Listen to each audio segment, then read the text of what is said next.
واحد عنده من هاي الجنسيات بده يشتغل على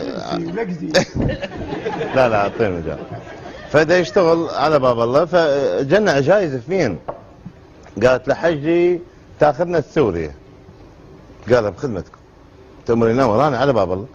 كروتك ايش قد؟ قالها هالقد بالورق.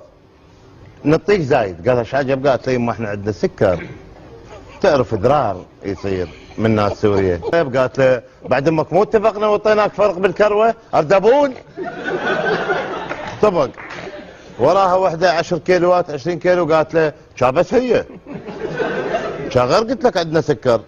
جمسي مال 9 نفرات ما اخذتها هن اثنين مدللات. اي علم السكر. ما اعرف وين وصلوا 6 ساعات مثل 7. قالت له اقول لك شو وقت نطب؟ سوريا.